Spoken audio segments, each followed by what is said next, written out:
My birthday countdown program tells me the day of the week on which I was born based on the dates that I provide. So, for example, I said 31st January 1977, and it tells me that I was born on a Monday.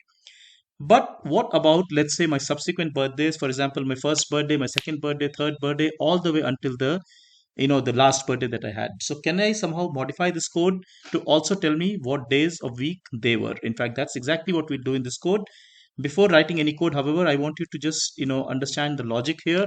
So what I'm going to really do is that I'm going to basically iterate through the birth year plus one, birth year plus two, and so on until the year of my last birthday. I'm going to create a date time object for my birthday on these years and find out the weekdays for all of them.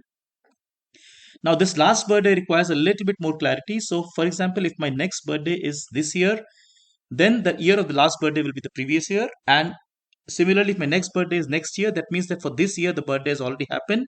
And hence, the last birthday is actually has already gone by in the current year. So, what we really need to do is to repeat this whole process for this many years. But notice here, we do not know how many years this is going to be because that depends on person's age and so on and so forth. So a logical choice here is to use a while loop, and that's exactly what I'm going to do. So what I'm coming here and doing is that I'm going to put a while loop here. First thing first, I'm going to create a test year because I want to just basically iterate through the number of years. So every year I want to increase. So I'm going to start with date birth dot year. Look, I'm looking at that attribute plus one because that's where I want to start from. Now I want to make sure that I do while test year is say less than next, so next b day dot year. Now this is very interesting. Of course, I must put a colon here. Let's do that. Now, why did I put next birthday year? I must be less than this because, like I said, if the next birthday is this year, then the test year has to be at most till the last year because that was the last birthday. If the next birthday is next year, for example, for somebody's birthday is in 2023 now, then it means that for 2022 the birthday has happened, and hence we should test till the current year, which means it's always going to be less than the next birthday year, and that's the logic here. Now, once I do this, I'm going to create a date time object. Like I said, I'm going to create a date time object for the test year. So dt.datetime for the test year. Now, of course, I must use the same month and the day. So because the month and date doesn't change. Now, having done this, I can do the same exact thing that I was doing earlier. I can find the weekday num for this test date. So I just go and say test date dot weekday because this method works. And remember, this method returns us a number between 0, 1, 2, 3, 4, 5, 6, 7. Now, if I were to tell you each of these birthdays, okay, for example, 1978 was on a Monday, 1979 it was on a Tuesday, that's going to be quite cumbersome. So I don't know how to do that, but I will give you a consolidated view of what happened. Instead, what I'll tell you is that how many times did your birthday come on, say, on Monday? How many times did it come on Tuesday? How many times did it come on Thursday? And so on and so forth. So what we will do is that we will create a list here to keep track of how many times birthday came on a certain day. So this list, I'm just going to create, let's say, a list called birthday list, and I'm going to put 7 elements into it because there are exactly 7 weekdays, right? So it's like Monday through Saturday. So there are clearly 7 weekdays, and that's what I'm going to do. So 1, 2, 3, 4, 5, 6, 7. Now, why did I do this? Because every time, for example, the birthday is on a Monday, then I increment the 0th element of this list. Every time the birthday is on, say, Wednesday, then I go and increment the element number 2, which is, say, item 3 of this list. But since we index item -1, that's why I said item 2. So I can just do this quite concisely here in Python. So I can just say birthday list week, so weekday underscore num is equal to so the same thing plus 1. I mean, this is same as saying that change that value by, so to be careful here, plus 1. Now, very, very importantly, for this loop to conclude, I must keep increasing the test year to say, test year plus 1, because this is like changing test year. If I do not do this, then remember the while loop is not going to exit at all.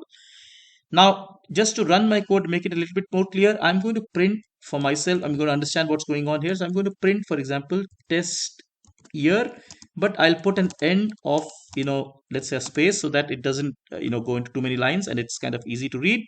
Also, at the end of this loop, I'm just going to print, for example, the birthday list. So I just say print say b day, say list, and I will give a couple of say entry prints, empty prints here, so that creates a little bit of a gap and it's sort of easier to see. Now notice here that these statements are not part of the while loop, which means the while loop will get over and then this will run because the indentations are such, right? So now when I run this code, so I stop this, let's say I run it again, it asks me which was your birthday, so I say 1977, say 1 and 31.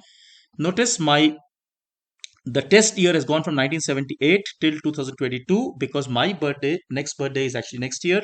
Already January, this date has come for this year. So my last birthday was 22 and I ran this loop for this many years. And what I found out is that my birthday was on a Monday for 6 days, on Tuesday for 7 days, Wednesday for, let's say 6 days, and so on and so forth. Obviously, one can imagine that this has to be quite well distributed, quite almost equal for everybody. And that's indeed what we see.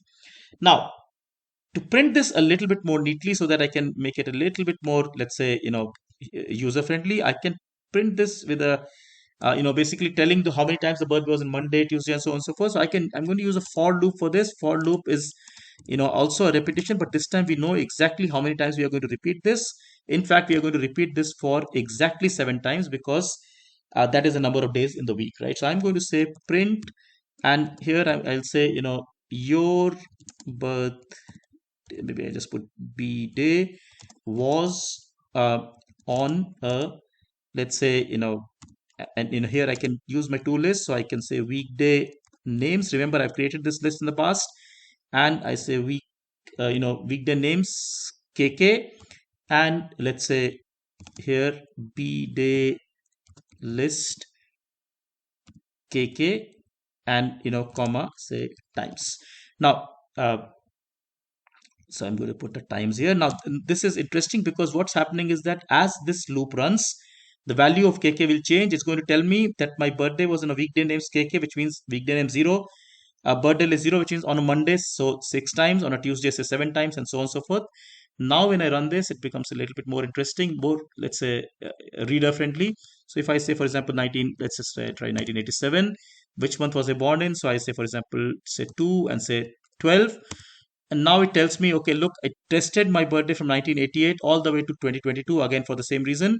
And it tells me that my birthday has been on a Monday 5 times, Tuesday 5 times, Thursday only 4 times, Friday 6 times. Now, in fact, you can do a little bit more here because you have this list available. You can tell, which has been the most, let's say, most birthdays have fallen on which day, and so on and so forth. But you can also do one very quick check that, this person's age will match to how many items there are. I mean, the sum of all this is going to be the person's age also. So that's another nice check to do. Obviously, this can be improved. This can be, let's say, made more and more informative. But for now, I'll just undo this print because it doesn't serve much purpose. Now we've seen it. If I run this now, let's try one more date here. So I say, for example, I was born in 1977, but this time, let's say I say in the month of December, say 25th. Now, this is going to test only until last year. So, you can see it's 6766766. I hope this gave you an idea. I hope this, kind of triggers you to think more and probably think of more enhancements. Take care. Thank you so much. Bye bye.